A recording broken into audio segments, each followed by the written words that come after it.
ஏவா வேலு அவர்கள் வசையாக மாட்டிக்கொண்டு விட்டார் என்று தான் எனக்கு கிடைக்கக்கூடிய செய்திகள் தெரிவிக்கின்றன. சிவா,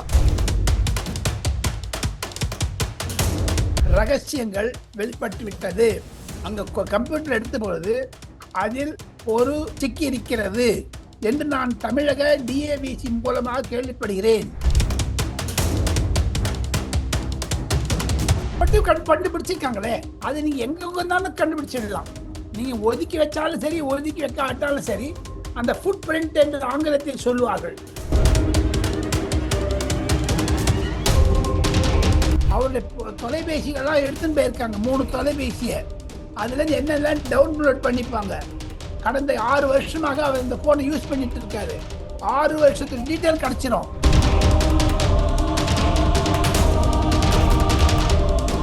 கவர்னரிடம் அந்த சாங்ஷன் ஃபார் ப்ராசிக்யூஷன் போயிருக்குது ஃபைல். இப்போ இன்னும் 2-3 ஃபைல் அனுப்ப போறாங்க. வச்சு பார்த்தீங்கன்னா குறைஞ்சது ஒரு 12 அமைச்சர்கள், திமுக அமைச்சர்கள் கைது செய்யப்படுவார்கள் ஒரு 2 மாதத்தில்.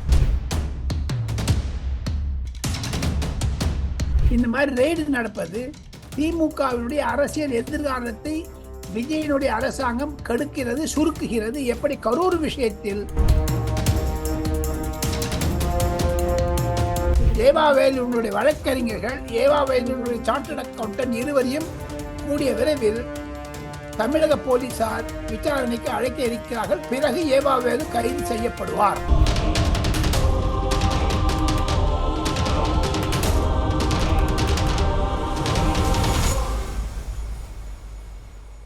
ரியல் ஒன் நண்பர்கள், உறவுகள் அனைவருக்கும் வணக்கம். இன்று நம்மோடு இருப்பவர் மூத்த பத்திரிகையாளர் டெல்லி ராஜகோபாலன் சார் அவர்கள். வணக்கம் சார்.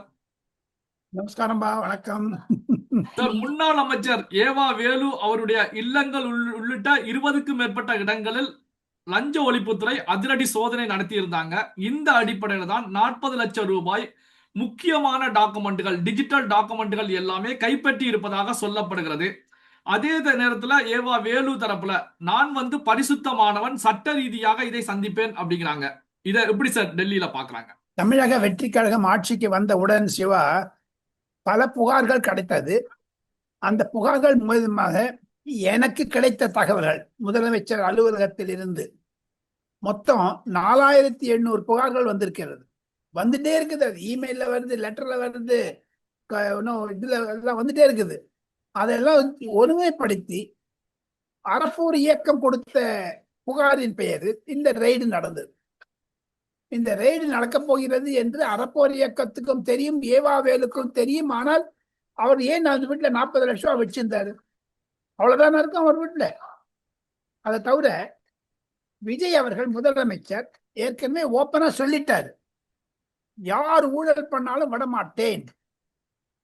இப்ப பண்ணாலும் சரி, எப்ப பண்ணாலும் சரி, பண்ணியிருந்தவனும் சரி. விஜய் அதுல ஒரு கராரா இருக்கிறதுனால தமிழகத்தில் ஒரு மதிப்பு வந்து விட்டது விஜய்க்கு. ஊழலற்ற அரசாங்கத்தை தருவார், ஊழல் அரசாங்கத்தை எக்ஸ்போஸ் பண்ணுவாரு, வெளிப்படையாக வெளிச்சத்துக்கு கொண்டு வருவார் என்று.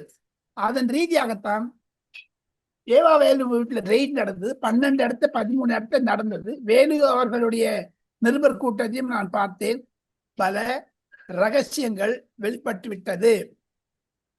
அங்க கம்ப்யூட்டர் எடுத்த பொழுது அதில் ஒரு இமெயில் சிக்கி இருக்கிறது என்று நான் தமிழக டிஏவிசி மூலமாக கேள்விப்படுகிறேன்.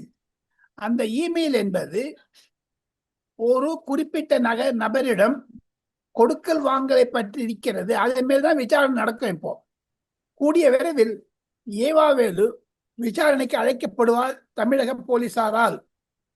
அதுவும் அவருக்கு சரியான பதில் சொல்லலைன்னா, அந்த பதில் சொல்லாது இருந்தார்னா கண்டிப்பாக அவர் மீது சட்ட ரீதியாக அடித்து அவரை கைது செய்தாலும் செய்யக்கூடும்.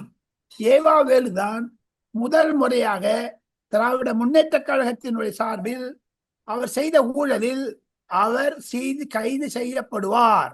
அடுத்ததாக செந்தில் பாலாஜி, அது மத்திய அரசாங்கத்தின் கையில் இருக்கிறது, என்போர்ஸ்மெண்ட் டைரக்டரேட் மூலமாக. ஆக மொத்தம் ஜூன் மாதம் இந்த ரெய்டு ஆரம்பித்தது, ஜூலையில் முடியும். காரணம் என்னென்று கேட்டால், ஜூலையில் 17-18 தேதிகளில் பட்ஜெட் தொடர் கூட்டம் ஆரம்பிக்க இருக்கிறது, தமிழக சட்டமன்ற கூட்டம். அப்பொழுதற்குள் 2 அல்லது 3 சிட்டிங் எம்எல்ஏஸ், யார் எம்எல்ஏவா இருக்காங்களோ, முன்னாள் மந்திரியாக இருந்தாங்களே செந்தில் பாலாஜி, இவங்கெல்லாம் ஒரு அந்த சட்டத்துல வந்துட்டாங்க. அத பாத்தீங்கன்னா கண்டிப்பாக ஒரு விஷயத்தில் இவர்கள் 2 பேரும் கைது செய்யப்பட்டாலும் படலாம், வேவா வேலு அண்ட் செந்தில் பாலாஜி. சார், முன்கூட்டியே ரைடு நடக்க போகிறது அப்படிங்கிற விஷயம் ஏவா வேலு அவர்களுக்கு தெரிந்திருந்தால் முக்கியமான ஃபைல்கள், டாக்குமெண்ட்கள் இதெல்லாமே மறைக்கக்கூடிய வேலைகள்ல ஈடுபட்டிருப்பாங்களா சார்? ஈடுபட்டு கண்டுபிடிச்சிருக்காங்களே. அவங்க என்னதான் இருந்தாலும் சிவா, இந்த எலக்ட்ரானிக் ட்ரெயின் இருக்கு பாருங்க, அது நீங்க எங்க வந்தாலும் கண்டுபிடிச்சிடலாம். நீங்க ஒதுக்கி வச்சாலும் சரி, ஒதுக்கி வைக்காட்டாலும் சரி, அந்த ஃபுட் பிரிண்ட் என்று ஆங்கிலத்தில் சொல்லுவார்கள். சிவா அவர்களும் ராஜகோபாலனும் இன்று காலை தாங்கள் போன் செய்தீர்கள் 11:12 மணிக்கு, 11:13 மணிக்கு, 11:14 மணிக்கு நான் ஆன்சர் பண்ணேன். இப்ப நான் ரெக்கார்ட் பண்ணிட்டு இருக்கோம். 11:40 எல்லாம் வந்துடுறது. ஒரு ஒளிவு மறைவு கிடையாது. ஆக மொத்தம் ஏவா வேலு டெலிபோன்லயே அவங்களுக்கு ஃபுட் பிரிண்ட் கிடைச்சிடும். டிஜிட்டல் ஃபுட் பிரிண்ட் ஆங்கிலத்தை சொல்லுகிறார்கள். அது மாதிரி இவருக்கு தெரிந்தால் கூட, ரெய்டு பண்ண போறாங்கன்னு தெரிந்தால் கூட, இந்த டிஜிட்டல் அந்த மறைக்க முடியாதே உங்களால.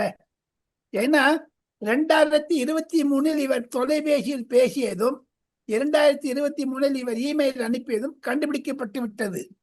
அவருடைய தொலைபேசிகள்லாம் எடுத்துன்னு போயிருக்காங்க, 3 தொலைபேசிய. அதுல இருந்து என்னெல்லாம் டவுன்லோட் பண்ணிப்பாங்க. கடந்த 6 வருஷமாக அவர் இந்த போனை யூஸ் பண்ணிட்டு இருக்காரு. 6 வருஷத்துக்கு டீட்டெயில் கிடைச்சிடும், யார் யாரோட எப்ப பேசினாங்கன்னு. ஆக மொத்தம் இந்த டிஜிட்டல் ட்ரெயில் இருக்கு பாருங்க, அது கோர்ட்ல ஒத்துக்குனாங்க, சுப்ரீம் கோர்ட் சொல்லிடுச்சு. ஆக மொத்தம் ஏவா வேலு அவர்கள் வசையாக மாட்டிக்கொண்டு விட்டார் என்று தான் எனக்கு கிடைக்கக்கூடிய செய்திகள் தெரிவிக்கின்றன சிவா. சார், இப்ப ஏவா வேலுவை சுற்றி இருக்கக்கூடிய அவருடைய இன்னர் சர்க்கிள் எல்லாமே இப்ப அலசி ஆராயக்கூடிய வேலையில லஞ்ச ஒழிப்புத்துறை ஈடுபட்டிருப்பதாக செய்திகள் வந்துட்டு இருக்கு. இந்த விஷயத்தை பொறுத்த வரைக்கும் அறிவாலயம் வரைக்கும் நீளும் அப்படிங்கிற தகவல்களும் சொல்லப்பட்டுகிட்டு இருக்கேன் சார். அதுதான் அங்கதான் நான் சொன்னேன், அந்த அறிவாலய இமெயில் தான் கண்டுபிடிச்சிருக்காங்க அவங்க. அங்க அறிவாலயத்தில் இருக்கக்கூடிய, அதோட எனக்கு டெண்டர் கொடுத்தது, டெண்டர் வாங்கியது, அந்த முறைகள் எல்லாம் குளறுபடிகள் இருந்ததாகவும் நான் கேள்விப்படுகிறேன். சில விசாரணையில் அதெல்லாம் வெளில வரும் சிவா. அவங்க கம்ப்யூட்டர் எடுத்துட்டு போயிருக்காங்கன்னு சொல்றாங்களே தவிர, அதெல்லாம் அலசி பார்த்தாங்கன்னா என்னென்ன எடுத்துட்டு போயிருக்காங்க அதெல்லாம் தெரிஞ்சிடலாம், கண்டுபிடிச்சிடலாம். அது ஒன்றும் கஷ்டமே கிடையாது. ஒரு நாளைக்கு அந்த கம்ப்யூட்டர் எல்லாம் டவுன்லோட் பண்ணிட்டு ஃபுல்லா போட்டு பார்த்தீங்கன்னா வரிசையா வரும். ஏவா வேலுடைய வழக்கறிஞர்கள், ஏவா வேலுடைய சார்ட்டர்ட் அக்கௌண்டன்ட் இருவரையும் கூடிய விரைவில் தமிழக போலீசார் விசாரணைக்கு அழைக்க இருக்கிறார்கள். பிறகு ஏவா வேலு கைது செய்யப்படுவார். சரி, இப்போ ஏவா வேலு உள்ளிட்ட 10 பேர் வரைக்கும் எஃப்ஐஆர் பதிவு செய்யப்பட்டிருக்கு. 6 பிரிவுகளின் மீது பதிவு செய்யப்பட்டிருக்கு. அதாவது வந்து கூட்டுச்சதி, முறைகேடான டாக்குமெண்ட்களை தயார் செய்தது, போலி டாக்குமெண்ட்கள் தயார் செய்தது, அரசு நிதியை முறைகேடாக பயன்படுத்தியது, அப்படி 6 பிரிவுகள்ல வழக்கு பதிவு செய்யப்பட்டிருக்கு. இந்த விஷயத்தை டெல்லி உள்துறை அமைச்சகம் எப்படி சார் பார்த்துட்டு இருக்காங்க? மிக சீரியஸாக பார்க்கிறார்கள். உள்துறை அமைச்சகத்தில் ஒரே ஒரு விஷயம் என்ன என்று கேட்டால், வரக்கூடிய நாட்களில் இது மாதிரியான பல ரெய்டுகள் நடந்தால் கண்டிப்பாக அரசியல் ரீதியாக மத்திய உள்துறை அமைச்சகம், குறிப்பாக அமித்ஷா அவர்கள் கூர்ந்து கவனிக்கிறார்கள். பிறகு என்போர்ஸ்மெண்ட் டைரக்டரேட்டுடைய ரெய்டுகள் ஆரம்பிக்கும். இப்போ தமிழ்நாடு அரசாங்கம் செய்கிறது. என்போர்ஸ்மெண்ட் டைரக்டரேட் எது செஞ்சாலும் அவங்க சுப்ரீம் கோர்ட்லயும் ஹை கோர்ட்லயும் ஸ்டே வாங்கியிருக்காங்க. அந்த ஸ்டே எல்லாம் வக்கேட் பண்ணிடுவாங்க. தமிழக அரசாங்கத்திற்கு முட்டுக்கொட்டையாக இருந்தது மு.க. ஸ்டாலின் அரசாங்கம். தமிழக முன்னாள் அமைச்சர்கள், திமுக அமைச்சர்கள் மீது நடவடிக்கை எடுக்க முடியாத ஒரு காரணம் மு.க. ஸ்டாலின் முட்டுக்கட்டையா இருந்தார். இப்ப விஜய் அவர்கள் முட்டுக்கட்டை எடுத்து விட்டார்கள். கவர்னரிடம் அந்த சாங்ஷன் ஃபார் ப்ராசிக்யூஷன் போயிருக்குது ஃபைல். இப்ப இன்னும் 2-3 ஃபைல் அனுப்ப போறாங்க. வச்சு பாத்தீங்கன்னா குறைஞ்சது ஒரு 12 அமைச்சர்கள், திமுக அமைச்சர்கள் கைது செய்யப்படுவார்கள் ஒரு 2 மாதத்தில். தமிழக போலீசாராலும் சரி, என்போர்ஸ்மெண்ட் டைரக்டராலும் சரி. இப்போ வந்து அரசியல் ரீதியாகத்தான் கூட்டுறவு வேணும்னு சொல்லுறாங்க. மத்திய அரசாங்கம் மாநில அரசாங்கத்துக்கும் கிடையாது. இந்த கிரிமினல் ஆக்ட், லஞ்ச ஒழிப்பிலும் ஒற்றுமையாகத்தான் இருக்கிறார்கள் நரேந்திர மோடி அரசாங்கமும் சரி, விஜய் அரசாங்கமும் சரி. விஜய் அரசாங்கத்திற்கு ஆக்கப்பூர்வமான உதவிகளை மத்திய ஏஜென்சிஸ், என்போர்ஸ்மெண்ட் டைரக்டரேட், சிபிஐ செய்யும். சார், இப்போ கடந்த காலத்துல செந்தில் பாலாஜி அவர்களுடைய இல்லங்களுக்கு, அவருடைய இடங்களுக்கு இடி ரைடுக்கு செல்லும் போது திமுக தொண்டர்கள் பெருமளவுல திரண்டு இடிக்கு எதிராகவே செயல்பட்டாங்க. மோதல்கள் கூட நடந்த நாம பார்த்தோம். நேற்று ஏவாவேலுடைய இல்லங்கள் உள்ளிட்ட பல்வேறு இடங்கள்ல ரைடுக்கு செல்லும் போது ஒரு சுமூகமான போக்கு தான் அவர்கள் மத்தியில காணப்பட்டது. ஸ்டாலின் அவர்கள் கூட நாங்க ஒத்துழைப்பு கொடுத்திருக்கோம், சட்ட ரீதியாக சந்திப்போம் அப்படிங்கிற கருத்துக்களை தான் முன்வைக்கிறாங்க. ரெண்டுக்கும் இடையில இப்ப அமைதியான நிலையில ஏவாவேலு திமுக செல்வதற்கான காரணங்கள் என்னவாக சார் இருக்கும்? காரணம் என்னென்று கேட்டால் ஆட்சியில் இல்லை, ஆட்சியில் பங்கு இல்லை. மத்திய அரசாங்கத்தை எதிர்த்திருக்கிறார்கள், மாநில அரசாங்கத்தை எதிர்த்திருக்கிறார்கள். திமுகவிற்கு வேற வழி கிடையாதுங்க. சாஃப்டா போறதை தவிர, சைலண்டா இருக்கிறத தவிர. இது எதை குறிக்கிறது என்று கேட்டால், ஏவாவேலு எதிர்ப்பு தெரிவிக்காதது மூலமாக நாளை செந்தில் பாலாஜிக்கோ அல்லது ஐ பெரியசாமிக்கோ அல்லது ராஜகண்ணப்பனுக்கோ ரெய்டு நடந்தால் அப்பொழுது யாரும் இது மாதிரியான ஒரு தில்லுமுல்லுகளை செய்ய மாட்டார்கள்.